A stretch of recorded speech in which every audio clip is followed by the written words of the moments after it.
پتہ ہے اللہ سب جانتا ہے۔ اللہ جانتا ہے کہ کس طرح آپ سارا دن بہت مشکل سے مسکراتے ہیں، کس طرح آپ رات کی تنہائی میں سب کھو دیتے ہیں۔ اللہ جانتا ہے کہ نماز کے دوران اللہ کی موجودگی کا احساس کیسے آپ کا صبر چھین لیتا ہے اور آپ بچوں کی طرح روتے ہیں۔ اس نے دیکھا ہے کہ جب آپ نے برداشت سے باہر کیفیات کو بھی اللہ کی رضا کی خاطر جھیلا تھا۔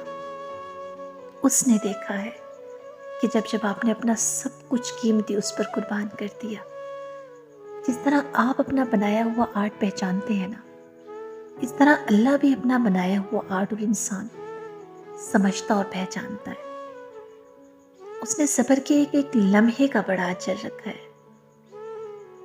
وہ آپ کی محنت اور آپ کی کوشش کو کبھی ضائع نہیں کرے گا، اس لیے اس پر یقین رکھیں، اس کی رسی کو مضبوطی سے تھامیں، کیونکہ اللہ آپ کو وہاں لے جا رہا ہے جہاں آپ پہنچنا چاہتے ہو۔ کیونکہ یہ بھی تو ممکن ہے کہ اللہ نے تمہاری چاہت کو اپنے پاس امانت رکھا ہو۔ ان صبر کے مشکل دنوں کے بعد وہ تمہیں نواز دے گا۔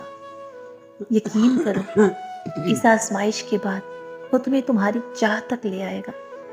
تمہارا اس سے یوں امید لگائے رکھنا اس کو کتنا پسند ہے۔ یقین کرو، وہ کن فیکون سے تمہارا نصیب بدل دے گا۔ اور یہ جو لوگ کہتے ہیں نا کہ مایوس ہو جاؤ، اور کہتے ہیں کہ تم کیسے اپنا سب کچھ اللہ پہ چھوڑ دیتے ہو، تو ان سے کہو کہ تمہارے تمام فیصلے اللہ کے ہاتھ میں ہیں، کیونکہ مقدر اور دل صرف اور صرف اللہ بدل سکتا ہے۔ کیونکہ جو دل لگانے پر قادر ہے وہ مقدر بدلنے کی بھی طاقت رکھتا ہے۔ کب کہاں کیا ہو جائے آپ اندازہ بھی نہیں رکھ سکتے۔ میں نے دیکھا ہے دعاؤں سے قسمت کا لکھا بدلتے، میں نے دیکھا ہے دعاؤں سے ہر غم کو ٹلتے، میں نے دیکھا ہے دعاؤں سے حالات سنورتے، میں نے دیکھا ہے دعاؤں سے ناممکن کو ممکن میں بدل دے۔ تم بھی دیکھو گے دعاؤں کو حقیقت میں بستے، اور پھر یہی لوگ دیکھیں گے معجزوں کے ساتھ دعاؤں کا قبول ہونا۔ بس تم یقین کرو کہ تمہارا رب بھولنے والا نہیں۔